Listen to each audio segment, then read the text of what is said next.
Lahat ng mga yun ang iniiwasan nila. Kasi pagka nagkaroon ka ng malalim na investigasyon, lalabas talaga kung sino talaga yung proponent ng proyekto, kung sino yung contractor. Siguro yun ang iniiwasan nila. Pero tama ka, di ba? Kung talagang, kunyari, kung ako yung congressman, nagawa ko na napaayos ko yung ospital ko, nagawa ko na napaayos ko yung aking eskwelahan, ipagmamalaki ko yun. Pero yun nga mukhang iba-iba na 'tong mga proyektong 'to, hindi na 'to talaga yung mga pangunahing pangangailangan and siguro marami din ng nahihiya at ayaw nilang ma-expose itong kanilang mga ginawang proyekto sa kanilang mga lugar. Ako mismo may nakita akong listahan, Admar, at personally imbestigahan ko. Grabe kalalaking pondo sa mga hindi kailangang proyekto. Talagang parang itinapon lang yung pondo and I would also like to investigate these things kasi sayang Hindi naman to milyon kundi bilyon-bilyon. Pangalawa, ito sana yung mga pondo na nagamit para nag-aral yung bata, yung ospital natin na iayos. Biruin mo, ito yung parati tayong nagagalit dun sa hospitalization, kulang ang budget, parati tayong nagagalit sa edukasyon, kulang mga equipment, facilities. Ganito pala bilyon-bilyon lang parang tinatapon lang na walang kwenta.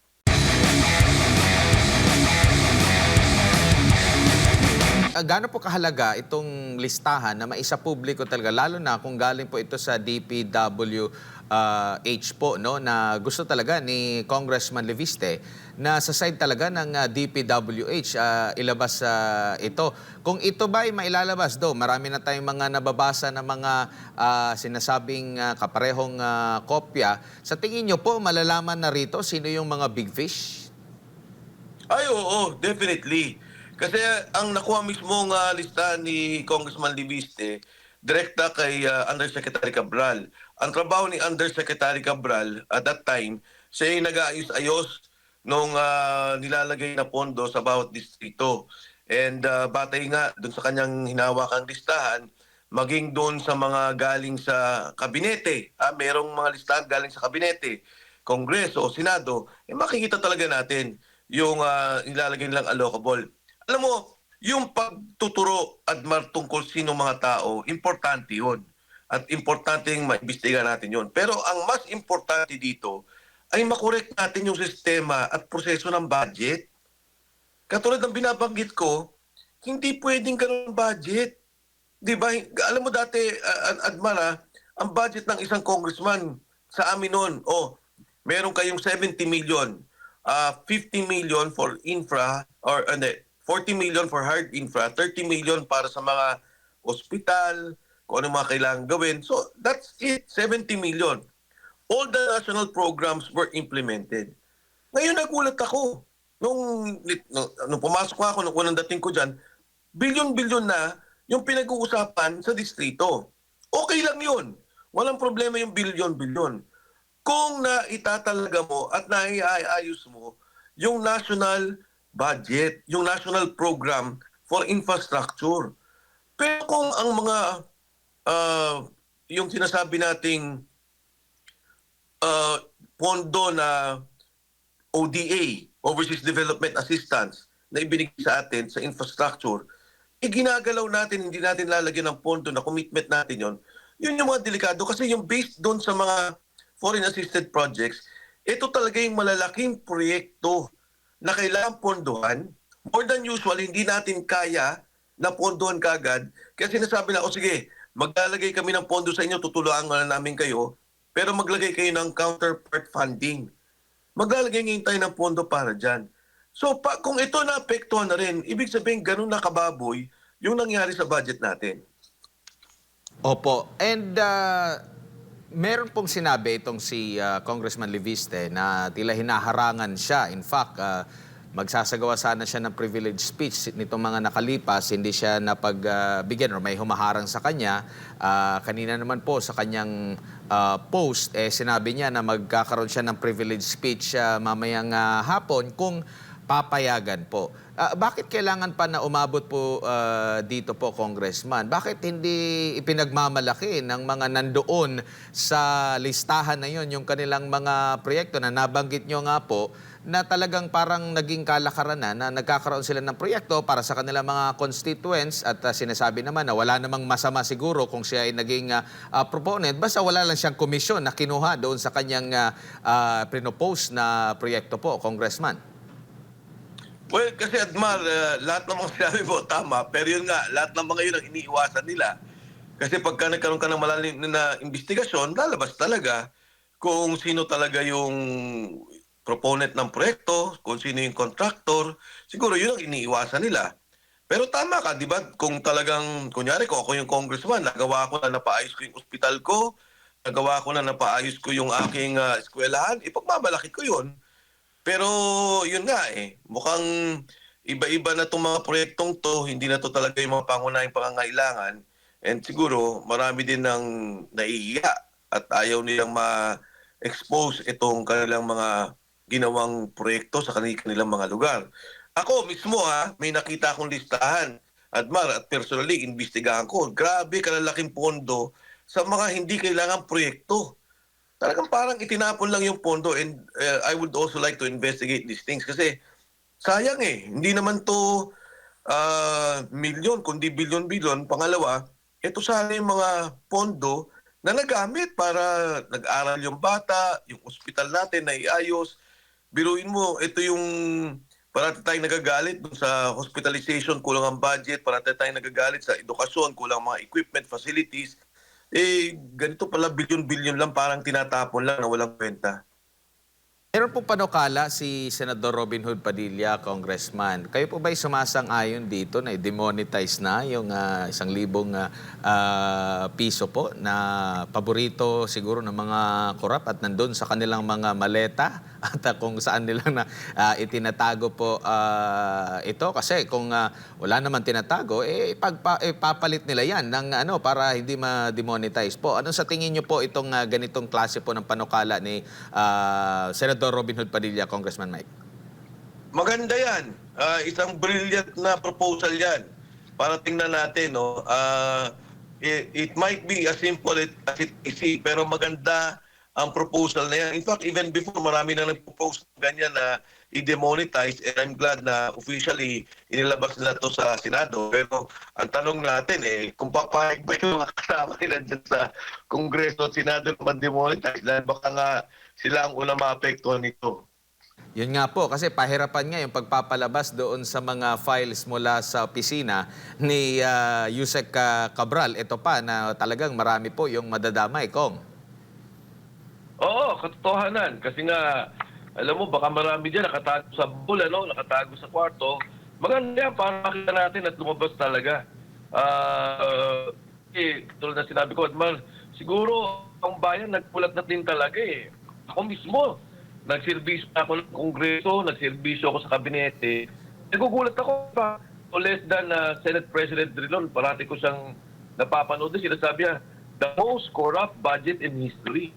And this has to be corrected. Pag tuloy-tuloy ito, naku talagang kawawa ang Pilipinas. Talagang lulubog talaga. Walang kaduda-duda. Opo, nababanggit nyo po na yung 2025, yung most corrupt na budget no sa history. Sa tingin nyo po, kasi matatapos na po, mga ilang araw na lang bago po ang bagong taon, pero wala pang nagiging desisyon dito po ang Korte Suprema. Bagamat doon sa 2024 budget, meron pong mga ilan na mga associate justices na nagko-question doon sa constitutionality po ng 2024 budget po. Kong Mike, no, do ang kanilang naging decision doon ay patungkol po doon sa pagsusoli ng PhilHealth. Nakikita nyo na po ba na medyo dapat bilisan din ng Korte Suprema? Kasi maaari din bang yung nagiging style nila sa pagbabudget sa 2025 ay ganun din sa 2024 and at the same time itong 2026 ganun din sa nakalipas na mga budget? Well, ako, Admar, nang balita ko ngayon sa darating na budget, ganun pa rin na importante nire-raise ni Congressman Libiste. Kailangan natin tingnan talaga yan. Kasi ang nangyari nga, allocable pa lang. Para lang maintindihan po ng ating mga kababayan, di ba, pagka nagkaroon ng July ng SONA, sasagot ang Pangulo ng budget. Dati the president's budget, batay dun sa mga pangangailangan na nakikita nila para sa ating bansa. So batay dyan, nagdidiba ang mga congressman na ayos nila. Tapos nakikita mo na yung mga items mo sa district. Kung ano, aakyat yan, pag-aakyat niyan, gagawa pala yung Senado ng sarili nila. Magdidebate rin sila doon, tapos pag-iisahin at kakaroon ng BICAM. Ngayon, ang nangyari kasi dito, sinasabi ni Viste, from day one pa lang, ang sinabi na ng DPWH, hindi na kami mag-iisip. O ano lang nyo sa mga distrito nyo? Tigtutubig kayo. So nagsubmit lahat, kanya-kanya sila, nag-submission. And that already affected the entire infrastructure budget, more or less. Pagkatapos, pagdating nila ng BICAM, nagsabi naman sila, dagdagan pa natin yan. Ito pa yung dagdag natin. Mula doon sa dinagdag nila sa magagawin nila sa meron pa silang inilagay sa program. Lahat ng to, walang aral to, biglang umupo sila. Hindi ito ang peso ng budget. Hindi ito ang isang budget na handa sa sitwasyon ng ating bansa. Dahil nga ang budget, nag-uusapan niya, kaya may budget preparation ng tagal, tinitingnan nila kung ano yung mga pangailangan ng mga pangulo para ayusin yung ating kabuuang programa. Kung ano yung talaga, kung gagawa ka ng airport na international airport, ba? Gagawa ka ng bridge. Yan, yung C5 na ginawa dito sa Metro Manila, yung EDSA, yung mga flyover, kasama sa mga plano na kailangan para maiayos yung infrastructure requirements natin. Pati yung mga flyover sa iba't ibang sa Cebu, Davao, lahat yan. Plan 1, so dapat gano'n yung budget. At hindi pwede itong, okay, congressman, tatlong daan kayo, o sige, tigdalo yung kayo pag-isipan ko anong gusto nyo. Napakasama na mangyari sa budget natin. Opo. Kong, huli na lang, sa kabila nga po ng effort o mga pahayag ni Pangulong Bongbong Marcos Jr. na siya daw ang dahilan kung bakit na-expose itong korupsyon sa bansa at maraming iba pa. Pero lumabas po kamakailan nitong November 24 at 30 hanggang 30 po na survey po ng social weather stations na bumagsak po ang net trust rating ng Pangulong Ferdinand Marcos Jr. negative 3%, habang tumaas naman po sa plus 31% ang net trust rating ni Vice President Sara Duterte. Ano naman po ang masasabi po ninyo dito? Ano, Jade, maraming mga pangulo ang bumagsak na ng single digit. Hindi nga negative, sa single digit lang. Nabanggit ko na yan sa aking isinulat. No? Si Park Kuya, yan ay tanggal, na impeach. Si Gotabaya ng Sri Lanka, yan din ay na-impeach, nag-resign. No? At si Color de Melo, itong mga presidente to, talagang galit na yung kanilang mga kababayan, tinanggal sila sa pamamagitan ng, yung iba na nag-resign talaga bago sila mag-impeach, at iba naman yung kilos protesta na isinagawa, talagang wala ng pagtitiwala ng tao.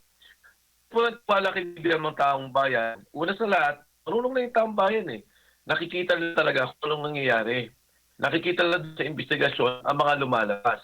Malinaw naman, di ba, nagsalita si Saldico, inimbestigahan ba nila? Si Speaker Romualdez na maraming naturo, inimbestigahan nila? Tinawag ba yung Prestada at saka Mark Texay o yung 90 na involved doon sa pagbubuhat ng pera? Hindi. Nililimit na nila kung sa gusto nila na investigasyon. Mayroon ba silang nagawa ba lang transparent yung ginawa ng ICI? Hindi. Kaya nga nag-rally noon eh. Nagkaroon ng rally sa Luneta. Nagkaroon ng rally sa EDSA tungkol dito. Lang hinihingi transparency, accountability. So malinaw na sa taong bayan na si Pangulong Bongbong Marcos involved. In fact, nung ginawa yung survey na yan, kasi ano yan November 24 wala. Nagsalita si Saldico na nagdadala siya ng mali-malitang pera November 14. So hindi pa masyadong kalat. Ang para ko sa ngayon, mas lalo pang baba ang score ni Pangulong Marcos. Dahil malinaw, para sa akin, siya ang mastermind involved sa paggalaw ng pera involved siya sa paggawa ng budget, involved siya sa pag-approve ng budget, at higit lahat sa pag-release ng budget. Oh, si Emina Pangandaman, salita ba? Pinatawag ba nila? Sabi nila, involved. Di ba? Si Trigib Olayba at saka si Adrian Bersamin, yung apo ni Executive Secretary Bersamin, nadama ito, Executive Secretary Lucas Bersamin. Pinatawag ng dalawa, tinuro nila na sila yung tumanggap ng pera. May ginawa bang investigasyon? Wala.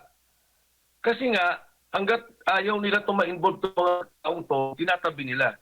Pero yung gusto nilang ipitin, andyan, nakatutok sila. Alright. Kong, siguro huling mensahe, New Year's message po ninyo sa ating mga kababayan na lang.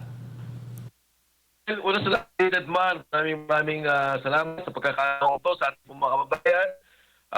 Alam ko, sa gitna ng mga itong mga issue na bumabalot sa ating bansa, kung minsan dapat halin kaya po tayo. Pero minsan, hindi natin maiwasan. Talagang lumalabas yung mga issue, nababasa po natin, nababalita po natin. Siguro, sa ngayon, basahin po natin, huwag nating dibdibin yan. May panahon para kumilos tayo. Dahil itong bagong taon natin, may bagong pag-asa. Pwede po tayo magsama-sama, kumilos para ayusin ang ating gobyerno. Magsama-sama kumilos para magkaroon ng bagong kinabukasan ang ating mga kabataan. Kaya po tayo ngayon, magsaya tayo. Alam ko maraming mga issue tayong mabasa, masama yung ating naditinig. Okay lang yan. Dahil sa darating na taon, magiging maganda ang ating kinabukasan.